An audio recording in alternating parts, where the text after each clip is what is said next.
Warahmatullahi wabarakatuh. Baik, alhamdulillahirrahmanirrahim. Segala puji, mari senantiasa kita panjatkan kepada Allah Subhanahu wa Ta'ala yang telah memberikan nikmat yang luar biasa banyak kepada kita. Sholawat dan salam semoga senantiasa tercurah kepada Nabi kita, Nabi Muhammad SAW, seluruh keluarga, seluruh sahabatnya, dan juga seluruh pengikutnya yang senantiasa mengikuti ajaran beliau. Baik, pada kesempatan kali ini kita akan membahas satu hal yang baru saja diakui sebagai pengganti, bisa digunakan sebagai pengganti skripsi, yaitu bisnis plan atau rencana bisnis. Nah, di SK Pak Rektor yang terakhir tentang outcome based education, hal-hal yang bisa digunakan sebagai outcome pengganti penulisan skripsi. Nah, salah satunya ada business plan. Nah, hari ini kita akan membahas apa itu business plan. Kemudian tentang apakah business plan di Kesmas bisa menggantikan skripsi, silahkan ditanyakan kepada pihak prodi. Kalau di Gizi, di tempat saya, kemarin sudah kami rapatkan, dan tapi belum diplenokan ke semua dosen. Insya Allah kalau di Gizi akan diakui. Jadi kalau ada mahasiswa yang kemudian mengikuti PKM kewirausahaan, misalnya meskipun tidak lolos PIMNAS, tapi kemudian bisa membuat bisnis plan yang bagus, tentu saja yang sesuai dengan bidang pangan, gizi, atau kesehatan, maka itu bisa dipergunakan sebagai pengganti skripsi. Nah, tentu saja nanti akan ada tim penilai. Jadi, beberapa orang dosen yang akan ditugasi untuk menilai apakah bisnis plan yang dibuat itu layak menggantikan skripsi atau belum. Hari ini kita akan membahas membuat rencana bisnis. PowerPoint saya sudah terlihat ya? Sudah, Pak. Ya, baik. Alhamdulillah. Ampun, Pak. Baik, ada beberapa hal penting yang harus kita pelajari hari ini. Oh ya, kemarin saya nanya ke Bu Estu kan, materinya apa begitu. Ternyata Bu Estu malah baru sakit, katanya baru cacar air. Nah, kemudian saya persiapkan sendiri materi bisnis plan ini. Kita akan mempelajari latar belakang, tujuan, kemudian apa itu rencana bisnis dan bagaimana, apa saja poin-poin yang harus dituliskan. Kemudian nanti Anda perlu untuk membaca beberapa contoh bisnis plan yang ada di internet. Nah, sekaligus ini juga akan menjadi tugas bagi Anda. Silahkan membuat kelompok, kalau saya tidak salah ingat dulu 3 atau 4 mahasiswa.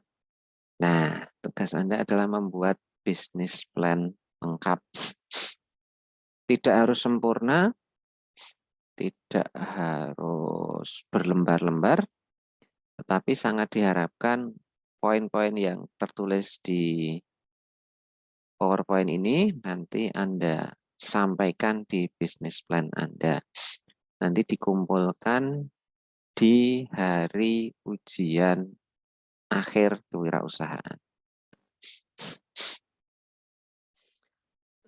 Nah, sekarang kita akan melihat dulu apa nilai penting dari sebuah bisnis plan, rencana bisnis.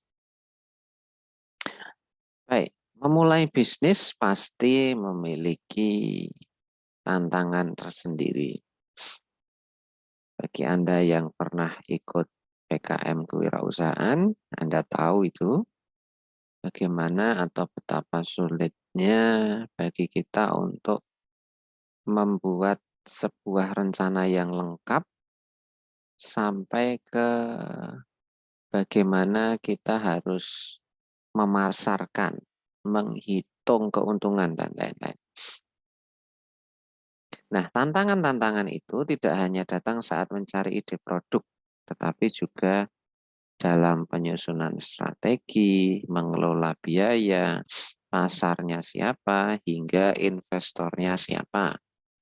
Investornya siapa? Itu tentu saja kalau Anda menghendaki ada investor dari pihak luar.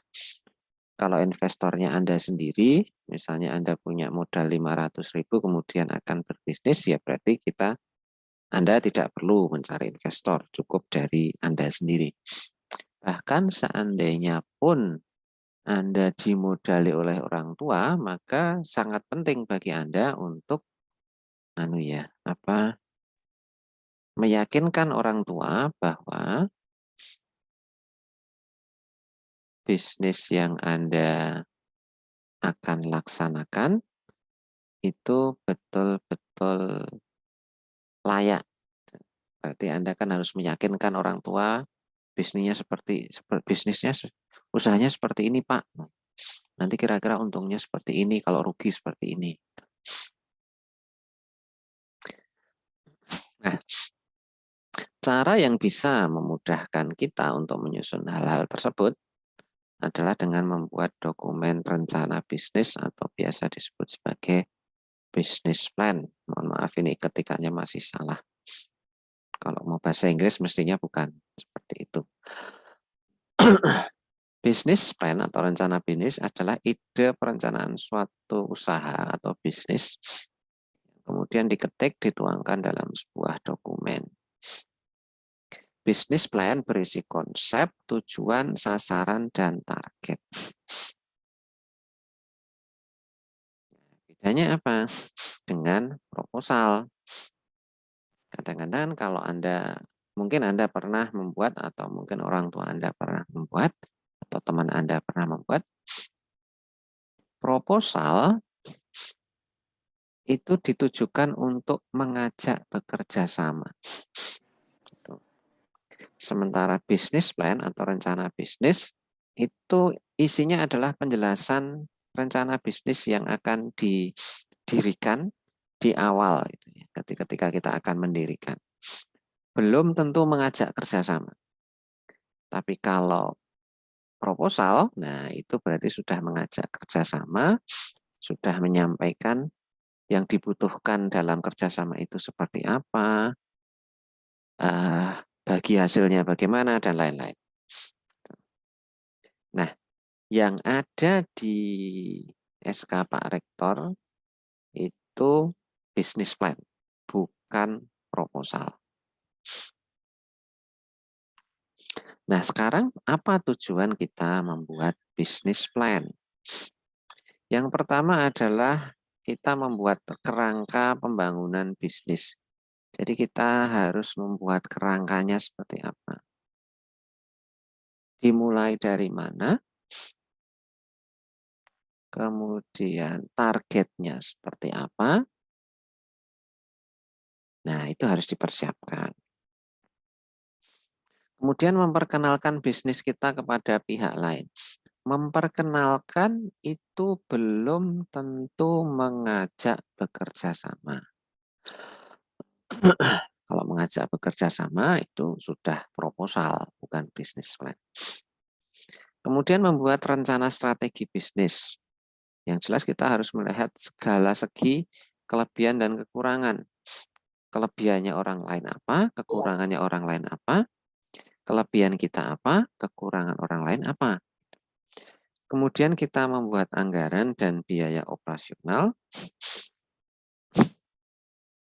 Kemudian kalau memang kita akan mengarah sampai ke proposal, ya berarti konsep bisnisnya itu harus disajikan kepada calon investor. Tapi tujuan kelima ini sebenarnya fokusnya di proposal, gitu ya. Nah, kita akan menjelaskan analisis dan aspek apa saja yang harus dipersiapkan. Kalau proposal itu mengajukan usaha dalam sebuah potensi kerjasama. Jadi kalau kita membuat proposal, maka rencana kerjasamanya harus benar-benar matang. Misalnya saya mengajak Anda berbisnis sandal, maka batasan-batasannya harus jelas. Siapa yang membuat, siapa yang menjual, atau mungkin saya mengajak Anda untuk menanamkan modal, modalnya bentuknya uang, atau modalnya bentuknya barang, itu bisa. Nah, proposal usaha ini juga bisa diarahkan untuk mengajukan pinjaman modal kepada pihak lain. Misalnya Baitul Mal, misalnya koperasi, atau ke bank.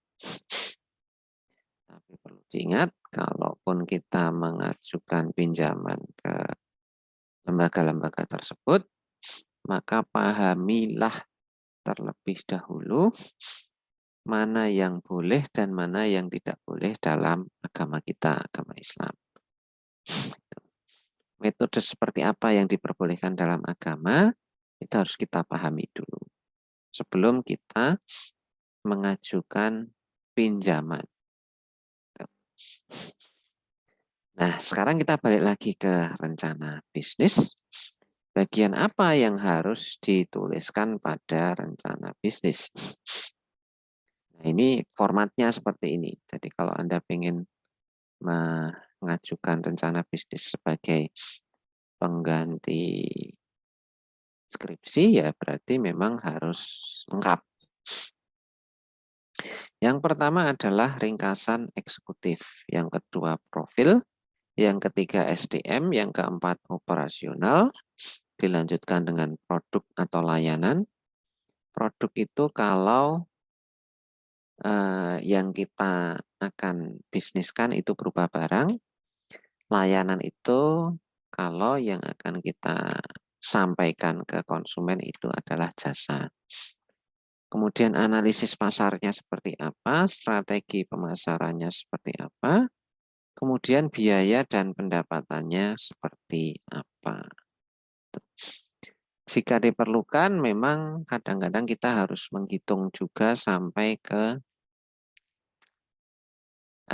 harapan balik modal. Jadi balik modalnya setelah berapa bulan atau setelah berapa tahun gitu.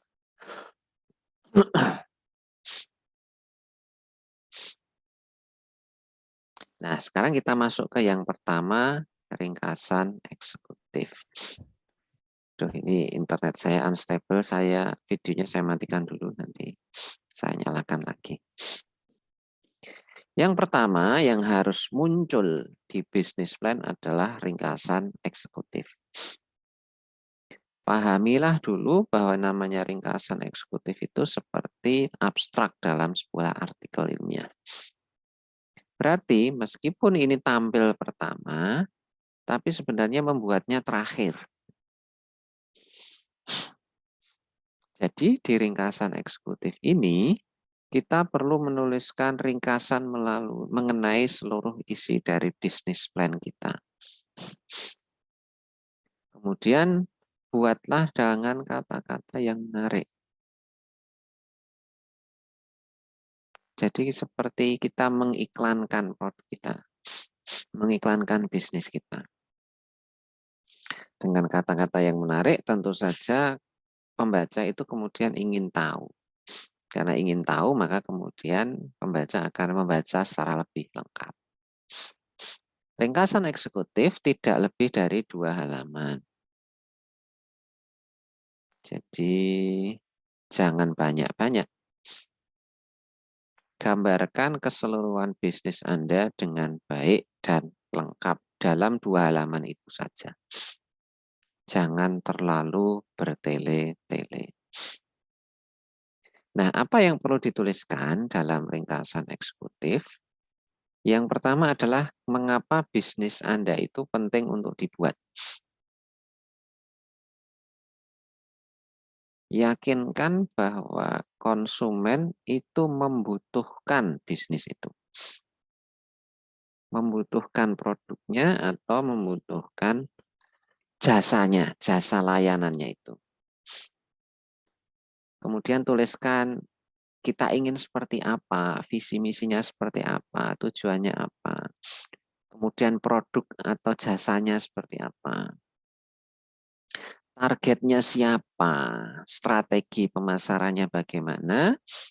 Kemudian bagaimana kita meyakinkan bahwa strategi pemasaran kita itu bisa bersaing dalam pasar kita. Jadi kita harus menuliskan strateginya seperti ini dan mengapa kok kita yakin bahwa strategi itu nanti bisa mengangkat bisnis kita. Kemudian proyeksi keuangannya dalam jangka pendek dulu dan kemudian jangka panjang. Yakinkan bahwa bisnis itu menguntungkan. Yang diharapkan oleh semua orang itu kan bisnis itu menguntungkan. Kecuali kalau memang bisnisnya itu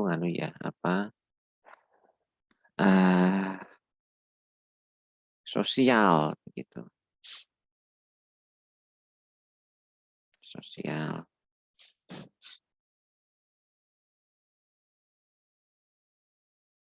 Sebentar.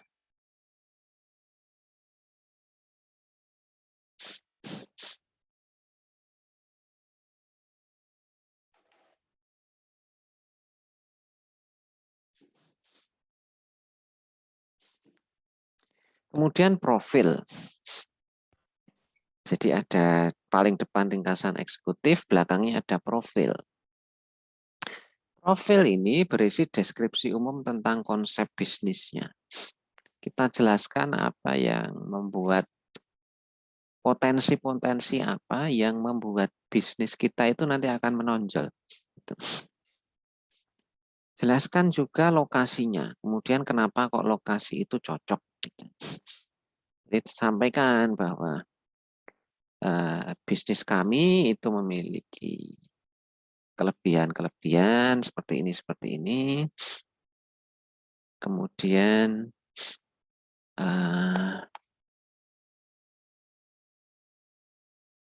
sampaikan bahwa kita yakin sumber daya kita itu bisa memenuhi, bisa mencapai kelebihan-kelebihan itu. Nah, apa dalam profil yang perlu dituliskan? Kita sampaikan konsep keseluruhan bisnis termasuk tren. Bisa nggak kita membentuk tren? Kalau tidak bisa, ya setidaknya kita mengikuti tren. Kalau memang tidak bisa membentuk tren, ya kita mengikuti tren. Sampaikan keunikannya, kemudian bentuk kepemilikannya. Kalau memang dimiliki oleh satu orang, ya sampaikan bahwa bisnis ini pemiliknya adalah ini. Kalau 2 orang atau lebih, ya sampaikan siapa saja pemiliknya. Kalau kemudian bentuknya kemitraan, siapa saja yang sudah bermitra. Kemudian sampaikan kelebihan, kelemahan, peluang yang ada, dan ancaman yang mungkin muncul. Tapi tidak harus detail sekali ya. Jadi begini, tidak usah menutup-nutupi kelemahan kita. Jangan kemudian kita menuliskannya yang baik-baik saja. Tidak. Dalam bisnis plan itu kita harus sampaikan kekurangan kita itu apa. Misalnya kita jualan sapi. Ternyata kekurangan kita tidak punya transportasinya. Kita tidak punya truk untuk ngantar sapi itu ke konsumen. Tapi kita harus menjelaskan ada peluang apa untuk nutup kelemahan itu. Misalnya di desa tempat bisnis itu ada, itu ternyata ada orang yang punya truk dan bisa kita sewa. Nah, itu contohnya.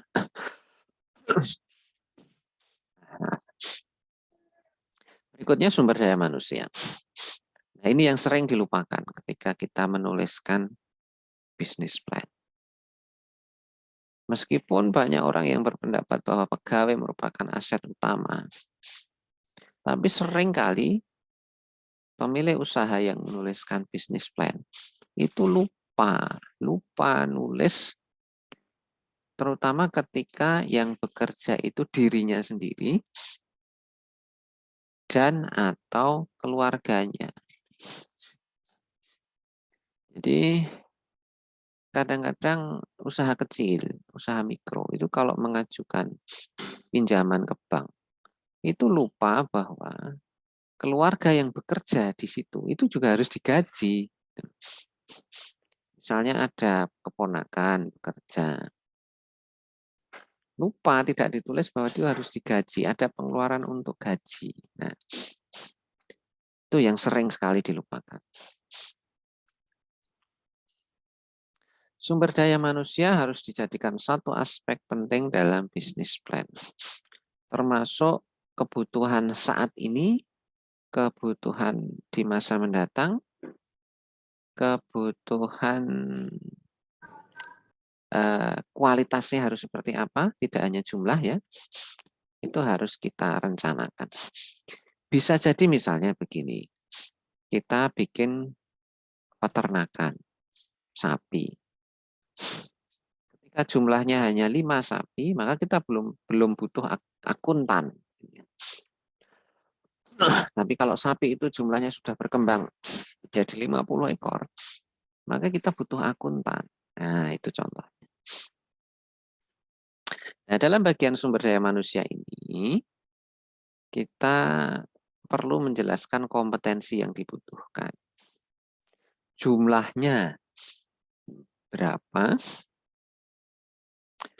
keahliannya apa saja, deskripsi pekerjaannya siapa saja, apa saja, maaf. Jadi dia job deskripsinya apa saja. Kemudian statusnya. Apakah bisa di outsourcing? Apakah paruh waktu? Apakah penuh? Nah, itu perlu dipikirkan. Kemudian perkembangan karirnya, tapi kalau karir mungkin usaha kecil, kalau kita membangun sebuah usaha kecil mungkin belum sampai ke karir ya. Apakah bisa dirotasi? Dirotasi itu misalnya gini, saya punya ternak sapi 50 ekor.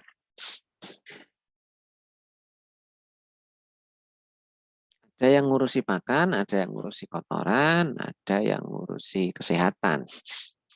Kira-kira bisa dirotasi nggak kalau ada kejenuhan?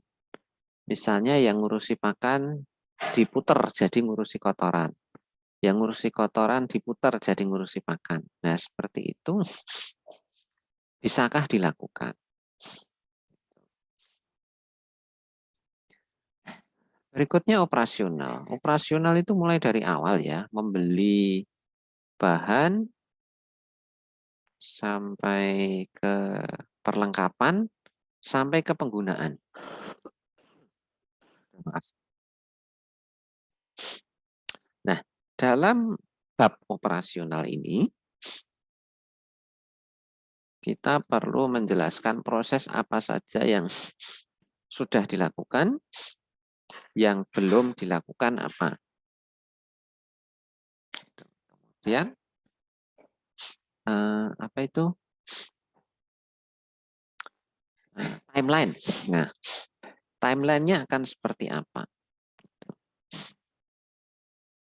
Misalnya saya membangun bisnis peternakan sapi, saya beli anakan sapi, kemudian saya punya target dalam 1 tahun ke depan harus seperti apa, dalam 2 tahun saya harus jual berapa. Nah, itu kan nanti membutuhkan penjelasan operasionalnya harus seperti apa. Beli sapinya bagaimana, mencukupi pakannya bagaimana, mendapatkan vaksinnya bagaimana. Nah, itu perlu dijelaskan. Jadi kita perlu menjelaskan kegiatan operasional kita, mulai dari persiapan sampai akhirnya seperti apa. Kemudian kita perlu menjelaskan peralatannya didapatkan dari mana, nyewa atau beli, atau bikin sendiri, nah itu harus jelas. Kemudian fasilitas yang dibutuhkan apa saja. Kalau ternak sapi kan tentu saja ada kandang, ada tempat penampungan kotoran, tempat penampungan pakan, sumur, instalasi air, instalasi listrik, dan lain-lain. Ya, jadi memang kalau membuat bisnis plan yang lengkap itu sulit. Makanya bisa disetarakan dengan skripsi. Tapi kalau orang tua Anda sudah punya bisnis, nah itu nanti akan lebih mudah. Produk atau layanan. Kita harus menjelaskan produk kita seperti apa, mutunya seperti apa. Kalau kita menawarkan jasa, jasanya seperti apa, jaminannya seperti apa. Nah, itu juga perlu disampaikan. Nah, poin-poin pada bagian produk atau layanan itu harus menjelaskan deskripsi produk. Oh, maaf ini. Kurang koma ini mestinya. Deskripsi produk, penjualan, disertai proses produksinya secara singkat. Tapi kalau proses produksinya itu di operasional tadi sudah lengkap, tidak usah dijelaskan, tidak apa-apa. Kemudian pemaparan alasan mengapa memilih, kalau ini mohon maaf ya, ini saya ngambil contohnya memang dari restoran ya. Menu-menu atau jenis layanan yang diunggulkan.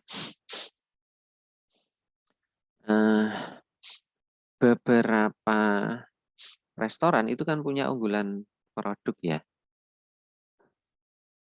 Unggulan produk itu maksudnya hari Senin mereka mengandalkan menu ini, hari Selasa mereka mengandalkan menu ini.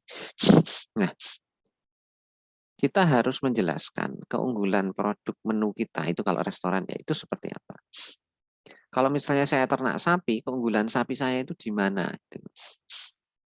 Apakah sampai ke tahap tersertifikasi oleh Dinas Pertanian? Nah, itu juga penting. Kalau pas hari raya Idul Adha itu kan beberapa penjual kambing atau sapi itu mensertifikatkan sapinya ke Dinas Pertanian. Nah, itu nanti harganya bisa lebih mahal.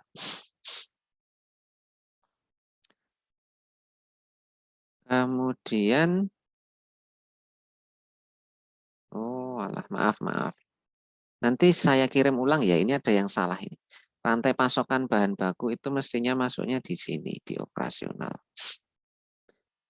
Kemudian penjabaran keunggulan. Jadi ini poin ketiga abaikan karena ini mestinya ada di operasional. Kemudian penjabaran keunggulan tadi sudah kita sampaikan. Kemudian penjelasan bagaimana produk atau layanan yang diberikan itu bisa menjawab permasalahan atau memenuhi kebutuhan. Jadi artinya apa? Kita harus sedikit-sedikit setidaknya paham kondisi pasar kita itu seperti apa. Sehingga kita bisa menjelaskan bahwa produk kita itu bisa memenuhi kebutuhan atau menjawab permasalahan. Misalnya kemarin itu saya praktikum di lab kimia.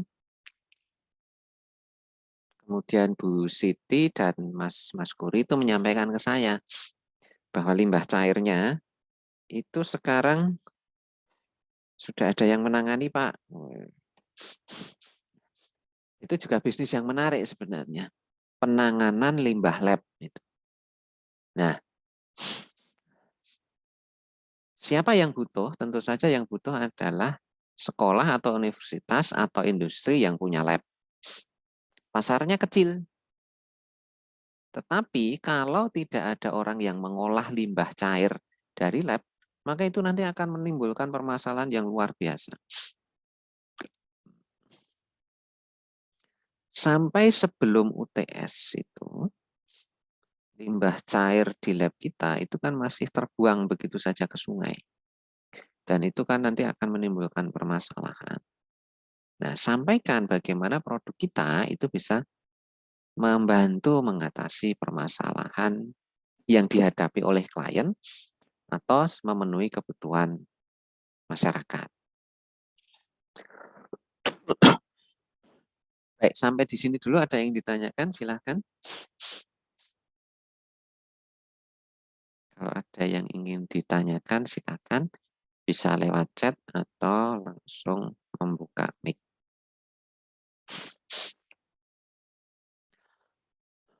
Berikutnya, analisis pasar. Pada bagian ini kita perlu menunjukkan bahwa kita mampu menganalisis pasar secara menyeluruh. Kemudian menilai bagaimana persaingannya. Kalau ada pesaingnya, kalau ada pesaingnya maka kita harus paham bagaimana menjelaskan persaingannya. Dan kemudian menyampaikan bahwa bisnis kita itu layak. Kalau misalnya Anda pengen jualan soto di dekat kampus, maka tentu saja analisisnya agak berat itu karena yang jualan soto banyak di dekat kampus. Tapi kalau Anda ingin berjualan apa ya,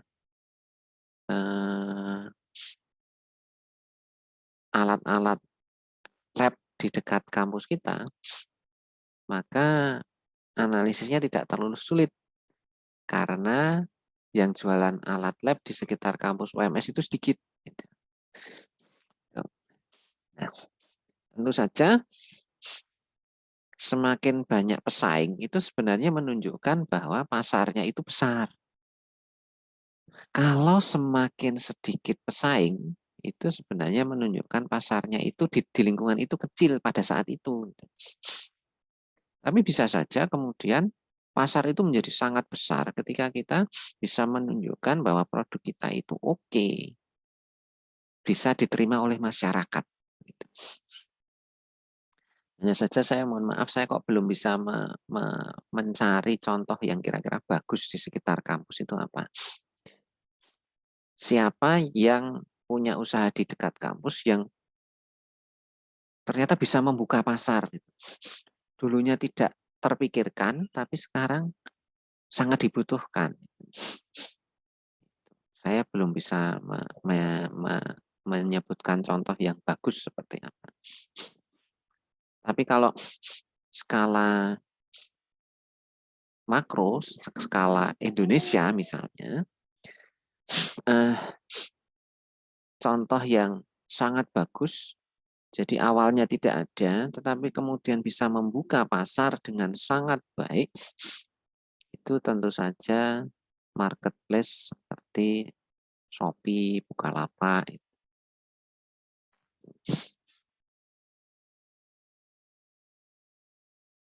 Monggo silahkan kalau ada yang mau tanya. Ya ada. Baik. Sekarang kalau analisis pasar, apa yang harus kita sampaikan? Sampaikan target pasarnya siapa. Pahami bahwa kadang-kadang sebuah bisnis itu jauh dari pasar. Contohnya, dulu saya pernah menyebut ini. Mebel ukiran jati. Pasarnya mana? Pasarnya mungkin kota besar kayak Semarang, Jogja, Solo, Surabaya, Bandung, Jakarta. Tapi lokasi bisnisnya tidak di kota-kota itu.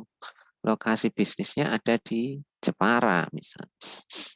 Nah, yang seperti itu coba digali. Kenapa kok pemilik mebel ukiran jati milih lokasinya di Jepara, bukan di Semarang, bukan di Solo. Kemudian pahami selera atau kebutuhan konsumen. Sampaikan. Kalau ada pergeseran selera, apa yang sudah diamati, pergeseran kebutuhan, apa yang sudah diamati. Contoh nih, contoh sederhana. Dulu pertama kali saya bekerja di kampus UMS tahun 2002 itu nyari tambal ban motor yang tubles. Itu sulit. Kenapa? Karena waktu itu tidak banyak motor yang pakai ban tubles. Bahkan mungkin sangat sedikit ya. Tapi sekarang banyak motor pakai ban tubles, otomatis ada kebutuhan tambal ban tubles di sekitar kampus. Nah, itu kan pergeseran kebutuhan. Nah, seperti itu bisa kita jelaskan. Kemudian jika memungkinkan volumenya, volume pembelian produk atau volume penggunaan jasa, itu juga bisa kita sampaikan. Misalnya begini, saya mau buka usaha tambal ban. Surveilah saya ke parkiran kampus UMS. Saya perkirakan setiap hari yang parkir di kampus UMS sepeda motor itu misalnya 3.000 motor. 3.000 motor. Kalau ada 5% saja yang kebetulan bannya bocor atau gembos, wah itu volume kita itu. Volume tambal ban saya itu. Bagaimana kita bisa merebut itu? Nah, kemudian sampaikan rangkuman pesaing. Kita harus sampaikan tuh di sekitar kampus UMS ada sekian jumlahnya tambal ban. Kelebihannya apa, kekurangannya apa? Tuh. Bisakah kita menutupi kekurangan-kekurangannya itu? Kita tampilkan pelayanan yang lebih baik, pelayanan yang lebih cepat, aman, keterampilan pekerja yang bagus. Nah, itu nanti akan menarik. Sudah ada belum misalnya tambal ban kok ada wifi gratis misalnya seperti itu misalnya. Kemudian strategi pemasaran. Dalam bisnis plan, strategi pemasaran itu biasa kita sebut sebagai marketing plan. Dan kita harus menemukan metode yang sesuai dengan produk atau layanan yang kita jual. Mau mempromosikannya bagaimana? Kalau tambal ban kira-kira bagaimana cara mempromosikannya? Apakah bikin leaflet disebar di parkiran motor kampus, parkiran mobil kampus? Bisa saja seperti itu. Atau misalnya yang tambal ban di tempat kita beri stiker. Gitu ya. Kayak banyak kan contohnya yang jualan, terutama yang ban mobil itu kan biasanya kan kemudian ngasih stiker gitu ya, minta dipasang di mobilnya itu misalnya seperti itu.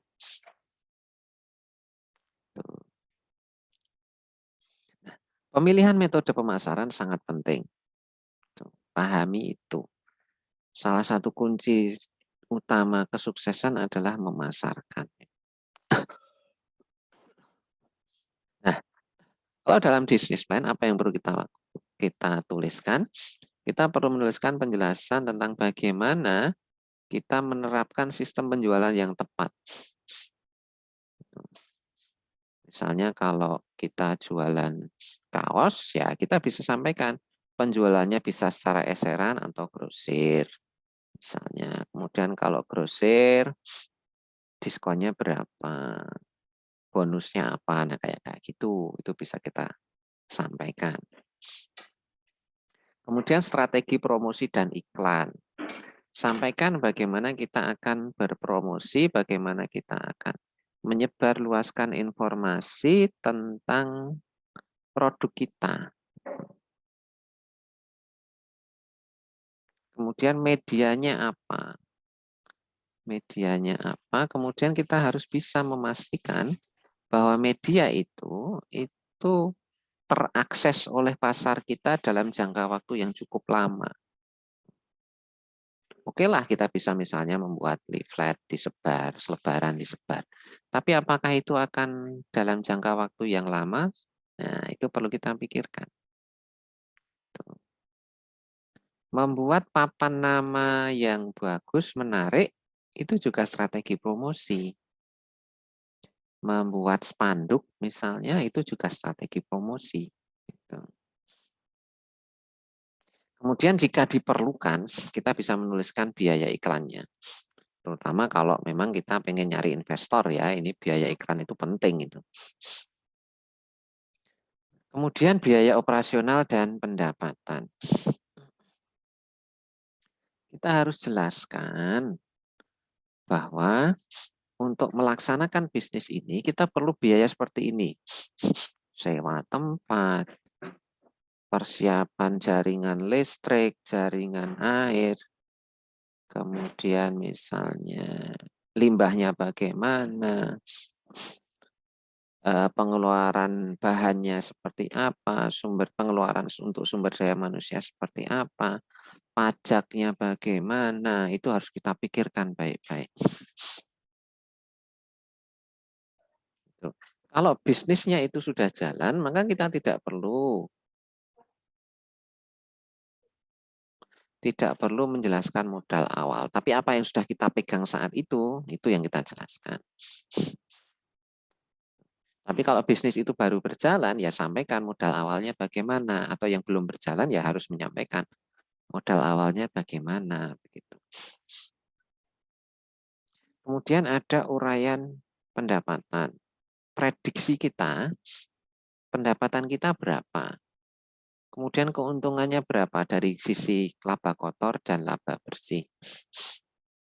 Laba kotor itu yang belum dipotong pajak karyawan, yang belum dipotong misalnya retribusi dari kelurahan dan lain-lain itu.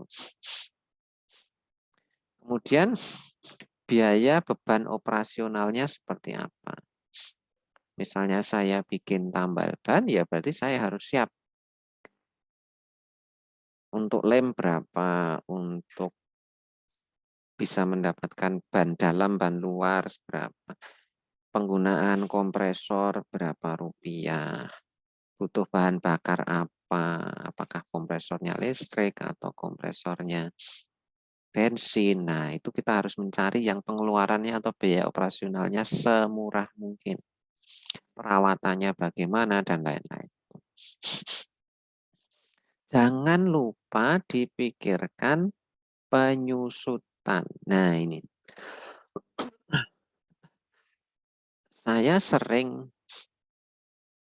membimbing mahasiswa gizi terutama yang maju PKM kewirausahaan. Itu banyak yang lupa tidak memikirkan penyusutan.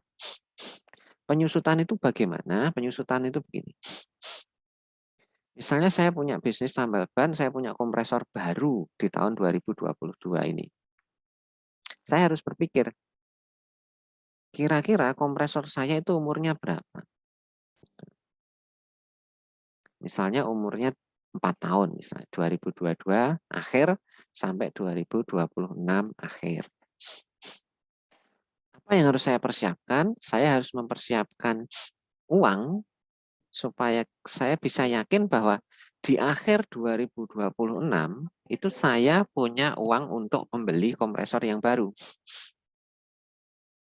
Nah, otomatis berarti saya harus berpikir, saya setiap bulan itu harus nyelengi berapa supaya saya siap dengan resiko penggantian kompresor di tahun 2026 itu. Nah, ini yang sering tidak dihitung oleh usaha-usaha baru, usaha-usaha kecil atau mahasiswa yang maju PKM kewirausahaan. Itu sering banget tidak terpikirkan. Jadi banyak yang berpikir, banyak yang tidak berpikir bahwa alat itu bisa rusak. Dan ketika alat itu rusak, kita harus punya uang untuk membeli alat yang baru. Gitu. Kesinambungan bisnis kan seperti itu. Gitu. Termasuk biaya yang juga harus dipikirkan ya, biaya perawatan, servis, misalnya kalau kompresor ya ganti oli dan lain-lain itu harus terpikirkan juga. Nah, itu yang ada di bisnis plan. Kalau kita masuk ke proposal, kalau kita membuat proposal untuk pinjam dana atau mencari investor, maka kita harus tambahi penjelasan tentang model kerjasamanya. Apakah mereka memberikan uang ke kita, apakah mereka memberikan alat ke kita, apakah mereka menitipkan sumber daya manusia ke kita, apakah bentuknya hanya sekedar kerjasama penjualan. Nah, itu harus sangat jelas. Harus sangat jelas. Jadi setiap orang paham fungsi perannya apa dan tidak akan menuntut lebih dari itu. Kemudian kalau itu bentuknya pinjaman, bisa alat, bisa alat, bisa uang atau bisa sumber daya manusia, maka berapa itu alat, uang atau sumber daya manusia itu kalau kemudian alatnya atau sumber daya manusia itu dirupiahkan. Itu rupiahnya berapa? Sumber daya manusia kok dirupiahkan? Ya misalnya gini.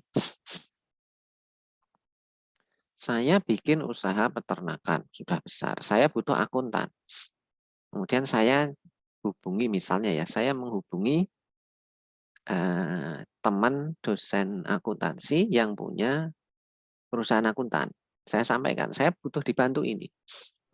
Berarti saya butuh salah satu staf Anda untuk membantu saya. Nah, staf yang membantu kita itu kan nanti dinilai dengan uang kan. Nah, itu uangnya itu berapa, rupiahnya itu berapa. Kemudian yang berikutnya, kalau memang kemudian ada kesepakatan kerja, maka harus jelas pembagian hasil keuntungan itu seperti apa. Dia dapat berapa? Partner kita, mitra kita itu dapat berapa? Berapa persenkah atau berapa rupiahkah per bulan? Nah, itu harus jelas. Masalah kemudian misalnya ada keuntungan yang besar, misalnya di bulan tertentu ternyata penjualan kita naik drastis, ya nanti bisa dibicarakan lagi bagaimana berbaginya. Tapi di awal itu harus ada kesepakatan dulu, bagi hasilnya bagaimana. Kemudian ketika terjadi masalah, mitigasi resikonya bagaimana. Misalnya saya bikin peternakan sapi, kemudian terjadi wabah penyakit mulut dan kuku. Nah, mitigasi resikonya bagaimana? Mitigasi itu apa ya? Kesiapan apa yang harus dilakukan ketika muncul sebuah resiko. Nah, seperti itu. Misalnya kemudian ada kerugian, siapa yang nanggung ruginya? Ditanggung bersamakah? Atau saya yang menanggung semuanya? Atau bagaimana? Itu harus siap. Semua pihak harus siap. Jangan sampai kita ngajak usaha orang, ngajak orang lain untuk menanamkan modal, kemudian terjadi masalah, kemudian tidak siap, tidak dipersiapkan sejak awal, distribusi permasalahannya atau mitigasi resikonya, sehingga kemudian terjadi konflik. Ini yang sering terjadi di usaha kecil. Dan ini banyak terjadi pada usaha kecil yang pinjam uang ke bank. Itu. Ketika misalnya ada perusahaan mikro pinjam uang ke bank, kemudian di lingkungan itu terjadi bencana alam, misalnya gempa, kemudian usahanya hancur. Nah, kalau tidak dipersiapkan sejak awal, bisa terjadi konflik. Karena yang usahanya hancur tentu saja tidak akan mampu membayar pinjaman, Sementara bank yang meminjami tentu saja inginnya angsurannya tetap jalan terus. Gitu. Nah, jadi perlu dibicarakan. Jadi nanti kalau Anda bikin usaha kemudian maju ke bank, maka pastikan bahwa satu, tidak menyalahi aturan agama. Yang kedua, ketika terjadi masalah, bencana alam misalnya, nanti apa yang harus dilakukan? Atau bagaimana prosesnya ketika terjadi bencana alam? Itu harus jelas. Seperti itu. Misalnya kemudian di awal itu ada kesepakatan ketika terjadi bencana alam, maka bisa dilakukan penundaan pembayaran angsuran berapa lama. Nah, kayak gitu mestinya ada. Nah, ini ada contoh beberapa link yang nanti bisa Anda buka. Bisa Anda buka untuk melihat contoh bisnis plan itu kayak gimana. Tidak hanya ini ya, nanti silahkan dicari sumber-sumber yang lain. Nanti saya sangat berharap ketika ujian akhir semester itu, bisnis plan yang dibuat sudah lengkap. Silakan segera membentuk kelompok, kemudian kira-kira memikirkan produk atau jasanya apa. Tidak harus berkaitan dengan kesehatan, karena saya tahu tidak mudah mencari ide bisnis yang berkait langsung dengan kesehatan. Silakan, saya tidak akan membatasi, tapi tolong sebisa mungkin isinya itu cukup lengkap, sehingga bisa atau layak disebut sebagai sebuah rencana bisnis. Begitu. Nanti silahkan dilihat, silahkan dibaca, Anda bisa nyari di Google, banyak itu contoh bisnis plan, dibaca baik-baik. Kemudian jika memang diperlukan untuk bertanya ke saya, silahkan ditanyakan. Tapi mungkin di luar perkuliahan ya, karena kalau di perkuliahan itu waktu kita kan mepet banget. Seperti itu. Baik, itu dulu materi kita. Monggo kalau ada yang ditanyakan silahkan.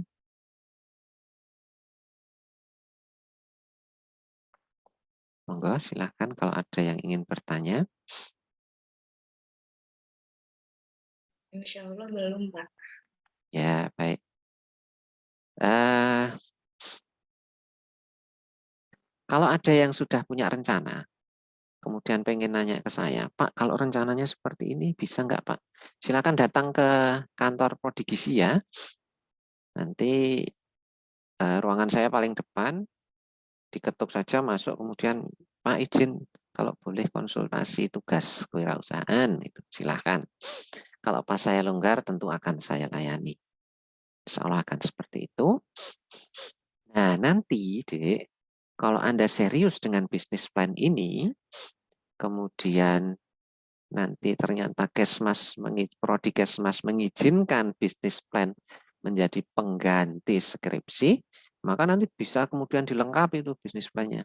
Tapi ingat, pengganti skripsi kalau bisnis plan tentu saja sifatnya bukan kelompok ya, tapi individu ya. Jadi misalnya dalam satu kelompok 4 orang itu misalnya ada satu yang benar-benar wah ini sepertinya memang bisa diaplikasikan ini. Kemudian dibahas dalam satu kelompok, bisa enggak kalau ini saya kembangkan jadi pengganti skripsi gitu misalnya. Nah, kalau misalnya nanti bisa, kemudian Prodi Kesmas mengizinkan, maka silahkan dilengkapi, diperbaiki, nanti bisa diajukan ke Prodi Kesmas. Kalau di Gizi kemarin kesepakatan kami yang rapat itu, kalau memang nanti bisa lengkap, masuk akal, kemudian terkait dengan kesehatan pangan atau gizi, nanti insya Allah bisa dapat A juga. Gitu. Tidak harus tidak harus menulis sebuah skripsi, tapi menulis sebuah bisnis plan. Cuma kemarin belum terpikirkan kira-kira minimal jumlah halamannya berapa. Kemarin sempat terpikirkan untuk yang di gizi loh ya, untuk yang di gizi itu sempat terpikirkan setidaknya sekitar 30 halaman untuk bisnis plan. Karena 30 halaman itu asumsinya akan bisa setara dengan sekitar 12 halaman artikel ilmiah. Begitu. Seperti itu. Tentu saja belum dengan lampiran-lampiran perhitungan dan lain-lain. Monggo, ada yang ditanyakan? Kalau tidak ada, kita tutup sekian dulu. Tadi ada ralat sedikit di PowerPoint saya. Nanti akan saya edit dulu, kemudian nanti akan saya kirim ke PJ kalian. Mohon PJ-nya untuk mengirimkan ke teman-temannya. Ya, ada ralat sedikit tadi di subbab apa tadi saya lupa. Baik, itu saja dulu perkuliahan kita pada pekan hari ini. Kemudian kemarin ada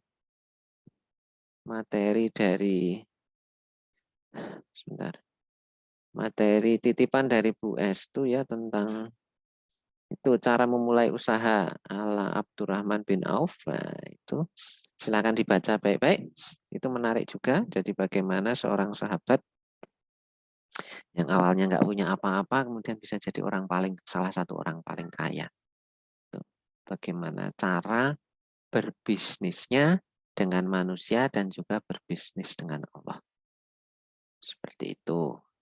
Insya Allah semoga yang kita pelajari hari ini bermanfaat bagi kita semua dan Anda punya gambaran mudah-mudahan kalau mau bikin bisnis itu ternyata tidak hanya sekedar tiba-tiba membuka lapak, tapi kita harus membuat sebuah perencanaan yang baik, sebuah gambaran yang lengkap sehingga kita tahu persis apa yang akan kita hadapi, bagaimana kita melaksanakannya, dan bagaimana memastikan bahwa bisnis kita benar-benar memberi manfaat bagi kita dan bagi masyarakat juga.